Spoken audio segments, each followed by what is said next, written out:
Hello everybody, Gavin here. It is 11 night on May 14th. I've just been up doing some little chainmail projects, making an interesting little mantelpiece kind of thing.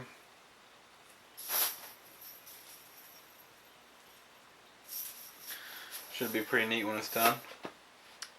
I just wanted to talk about the other day I kind of realized how lucky we are in this day and age that we can just go and not worry about where our next meal is. Even though it's not good for us, there's fast food just around the corner. Like, all we got to do is drive down the street and bam, there's food. We don't have to hunt for it if we don't want to.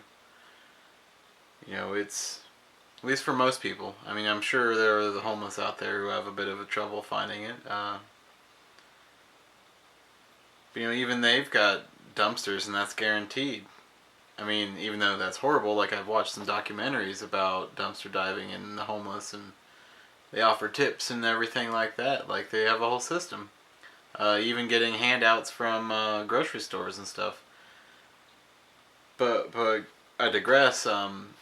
More to the point, we don't have to hunt. We live in a cushy time period where we don't have to worry about that basic necessity. And in a way, that's a blessing, but it's also a curse. We've become disconnected from our food, from not only the care that we used to give it, but where it comes from. Most people don't really know. And some of the documentaries that I've watched, like Food Inc., wow, that's makes you not ever want to go to a store again. So I want to try to get a little back to basics myself. Stick to leafy greens and local meats if I can. That's going to be the hardest, just buying local meats that I can know how they're treating the animals and everything. But I think we need to become a little more connected to the food that we eat. I mean, especially in America, we have an obesity epidemic, and that more proves my point how readily available food is. I mean, back in the day, being big was a sign of wealth because you had all the food you could want, and now it's people eat because they're depressed sometimes. It's such a luxury that because you feel bad you can indulge in it. Like, how different of a mindset is that from years ago? I mean, the farmers out in the field wondering if they're going to be able to even bring in enough harvest to feed their family, and we've got people 9th and 10th plate down at Golden Corral. I mean, the difference from the times and how quickly everything's changed is pretty impressive to really kind of look at the scope of everything. But I guess I just wanted to kind of convey that I do feel kind of grateful for the time that I exist in. I do want to get back to where I hunt more for my food. But I like the fact that it's also because it's a choice of mine and not necessarily a necessity in the only way. I like that I have options. But I do feel that being more connected to the cycle that we exist in as a whole is really the way to go. I mean, earlier today I was looking at some hydro aeroponic stuff. There's another word for it. It's more a symbiotic relationship. Like, you water your plants, and the plants filter the water, give it some nutrients, and it goes into a fish tank where the fish, live their lives, defecate in it, and they enrich it with nitrogen, and then that gets pumped back up to the plants, and the nitrogen feeds the plants, makes the plants grow. Being connected in that whole cycle, that's something we need to start thinking of in everything we do. if you look at Earth ships and how everything's connected with those, the house basically takes care of you just by you living in it. You know, I highly recommend that you look those up. They're totally off-grid, self-sustainable, fully, completely self-sustainable.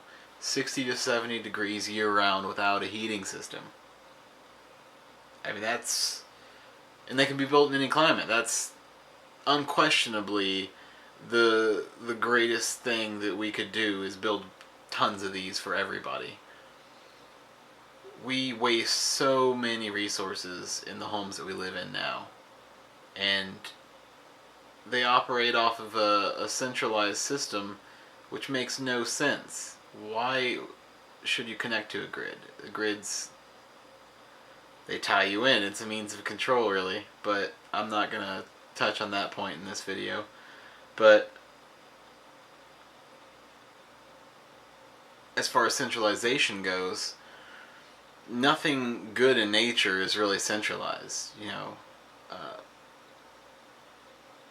animals do their things here, they do their things there, everything's spread out. You don't get as big of communities of animals as humans tend to do. But more to the idea of, like, if one person goes and takes a crap in the woods here, and another one goes 20, 30 feet in the woods, takes crap there, and then so on and so on, until it's spread out, you don't have a problem. But if everybody goes in the same pile, that becomes a health hazard for everybody. It's like the water treatment systems. If one breaks, you know, it screws everything up for quite a number of people. Whereas if it wasn't centralized, yours breaks, it ruins your day, but not everybody else's. And generally, if it's a smaller system, you're going to know how to fix it, or at least you're going to have some methods in place to take care of it. Because you rely on it and you need it, so it's important to you. And so many things in life today we take for granted. So much of our housing, the ability to stay warm every night, is taken for granted. We don't really look at everything and appreciate what we have compared to what our ancestors faced. And I guess we don't always have to compare ourselves to our ancestors, but you know, history, knowing where you came from, that's very important, and knowing what they endured and how drastically different it is and what we don't have to endure anymore. It's just kind of amazing to think about, and it makes you really appreciate the time that we're in, even though there's some bad things going on with it, and it's not always what you want it to be. There is a lot of good out there right now, and it's good to be aware of it and gracious for it. Well, everybody, have a great night. I'm about to hit the sack here. It's Gavin out with Vagabond Evolved.